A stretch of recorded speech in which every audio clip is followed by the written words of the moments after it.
পুরুষ এবং নারীর আধ্যাত্মিক অবস্থান সম্পর্কে খুব সংক্ষেপে বলা হয়েছে সূরা আল আহজাবে।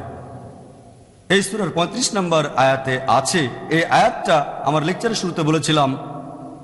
আল্লাহ সুবহানাহু ওয়া তাআলা বলেছেন, ইন্নাল মুসলিমিনা ওয়াল মুসলিমাতি, আত্মসমর্পণকারী পুরুষ এবং নারী, ওয়াল মুমিনিনা ওয়াল মুমিনাতি, অর্থাৎ মুমিন পুরুষ এবং মুমিন নারী, ওয়াল কানিতিনা ওয়াল কানিতাতি, অনুগত পুরুষ এবং নারী, ওয়াস সাদিকিনা ওয়াস সাদিকাতি, সত্যবাদী পুরুষ এবং নারী, ওয়াস সাবিরিনা ওয়াস সাবিরাতি, ধৈর্যশীল পুরুষ এবং ধৈর্যশীল নারী, ওয়াল খাশিইনা ওয়াল খাশিয়াতি, বিনীত পুরুষ এবং বিনীত নারী, ওয়াল মুতাসাদ্দিকিনা ওয়াল মুতাসাদ্দিকাতি, দানশীল পুরুষ এবং দানশীল নারী, ওয়াস সাইমিনা ওয়াস সাইমাতি, সাওম পালনকারী পুরুষ এবং নারী, ওয়াল হাফিজিনা ফুরুজাম ওয়াল হাফিজাতি, যৌনাঙ্গের হিফাজতকারী পুরুষ এবং নারী,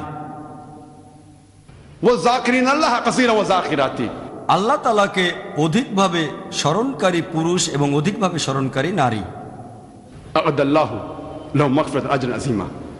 এদের জন্য আল্লাহ তাআলা রেখেছেন ক্ষমা এবং মহাপ্রতিদান।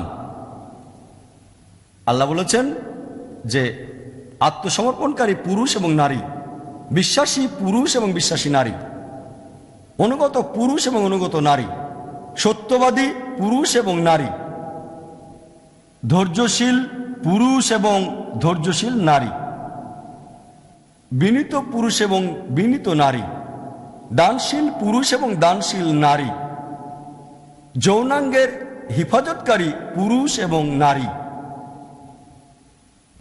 আল্লাহ সুবহানাহু ওয়া তাআলাকে স্মরণকারী পুরুষ এবং নারী।